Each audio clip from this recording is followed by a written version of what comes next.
All right, this is Notes 2-3. Notes 2-3, solving linear systems graphically. Okay, today's super easy. We're going to go through multiple ways to solve linear systems. Okay, first one is obviously graphically, but then we're also going to talk about substitution and elimination over the next few days. Tomorrow is a quiz, so be ready with your notes. Use your notes on the quiz tomorrow. Okay, you guys at home, I will be uploading yours, and it'll open up during this period, and then it will shut down, so make sure you have all your gear ready to rock and roll. Okay, first off, we want to determine whether or not the given points, these guys here, -2, this coordinate, -2, 3, is a solution to this system here, okay? Meaning, will these guys, if I plug them in for x and y, would it be 20 on the first one? And if I plug the same ones in for x and y, would it be 0 on the second one? Okay, so here's how we do that. Let's do it. First off, we're going to do this by hand. Okay, y'all ready? All right, so the first one, we're going to put -2 in for x, minus 6. We're going to put 3 in for y, equals 20. What does a number touching parentheses mean? Multiply.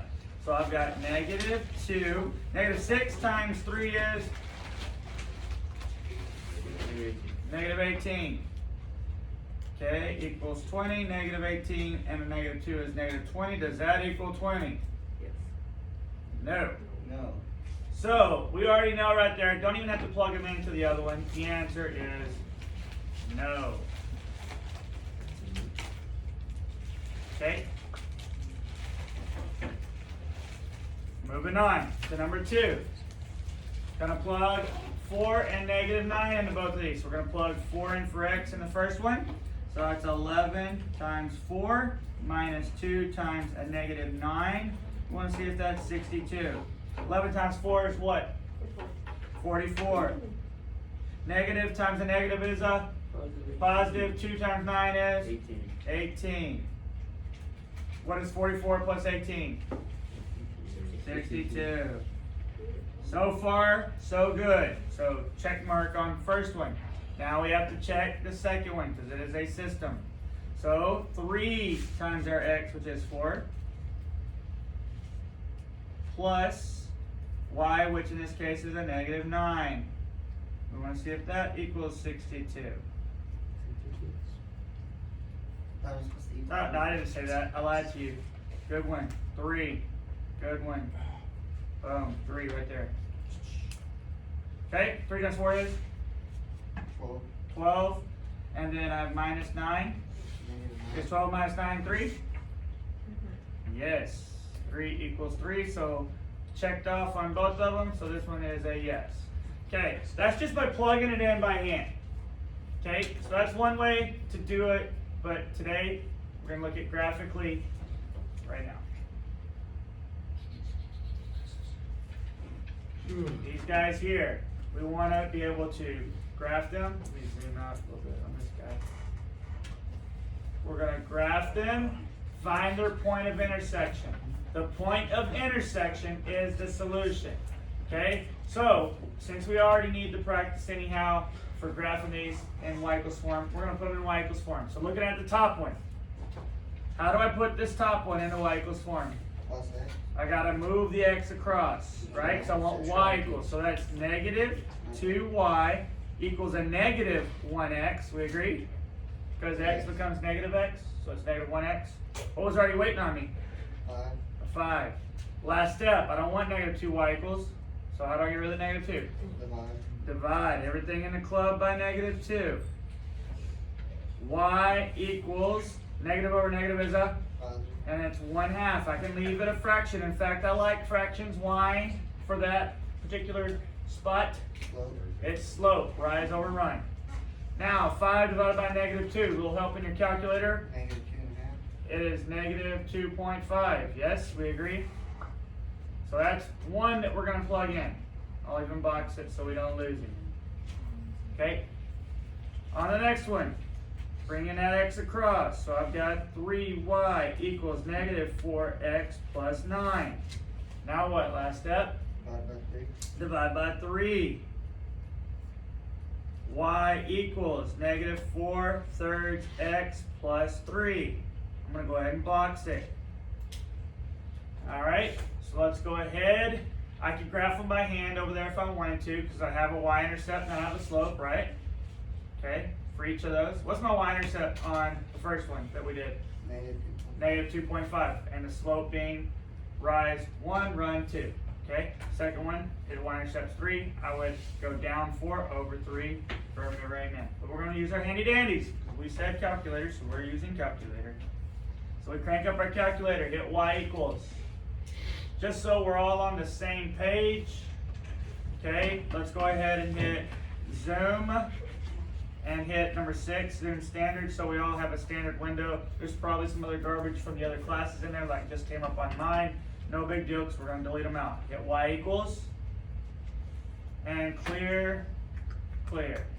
The first one is 1/2, so we got to make a fraction. How do I make a fraction? alpha y equals. Alpha y equals, and choose that first one, and that's 1 over 2. Move out from under it, x, and then what was it, minus 2.5? Minus 2.5. Okay, if you want to do a little rough sketch, you can sketch it ahead of time. You can see where it goes. Kind of cuts across, does that little dance, goes.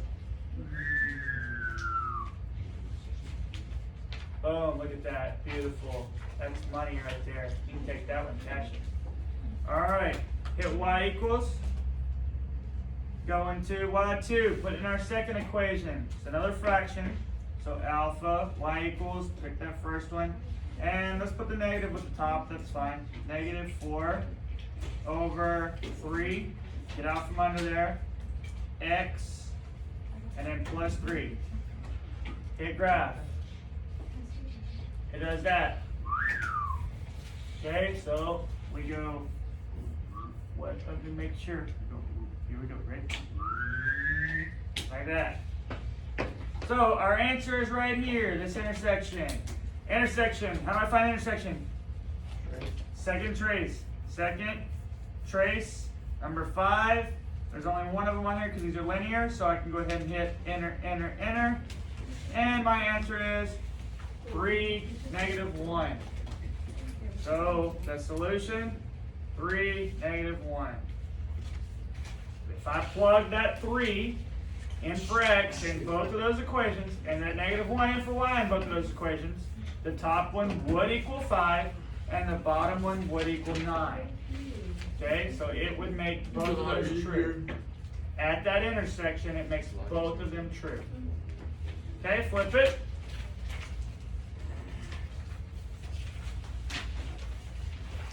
Okay, just kind of flying through. Here we go. Ready, ready. Move the same thing. Move the 3 across. 8y equals negative 3x minus 32. Then divide by 8. Y equals negative 3/8x minus 32 divided by 8 is 4.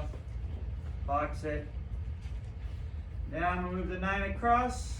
So I got negative 2y equals negative 9x minus the 22 that was already waiting on me. Divide everything by negative 2. And a negative over negative is a positive 9/2 is reduced as far as it will go. I want to leave it a fraction because that's rise over run. That's my slope. Negative over negative is another positive. 22 divided by 2 is 11. Okay, let's take a look at these. We're about to see some unique situations, but not on this one. Clear, clear. Okay, let's go alpha y equals, choosing that first one, negative 3 over, they're going to tell me when I'm not on the screen. Negative 3 over what was it again? 8. And then get out from under it, put our x, and that was minus 4. Okay, if you want to graph it ahead of time, looks like that. Okay, y equals, go down to our other one, it's 9/2, so alpha y equals, number 1, 9 over 2, get out from under there, x plus 11, hit graph, and it looks like that. So I do a little rough sketch over here. One of them is going like that. The other one goes like that. Right there's my answer at that point. Okay, so second trace, number 5 for intersect, enter, and we can round it to the nearest, let's go 2 decimal places, okay? So let's go to the hundreds. So the first one will be what? Negative 3.08, and then the other one is negative 2.85.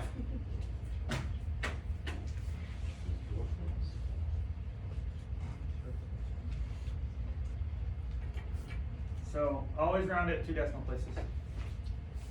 Okay, take a look at the next one. Move the x across. So I got 4y equals negative 6x minus 12. Divide by 4.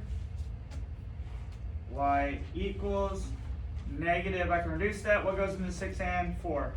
2, 2. 2 goes into 6 how many times? 3, 3 goes into 4 2 times, right? So 3 halves.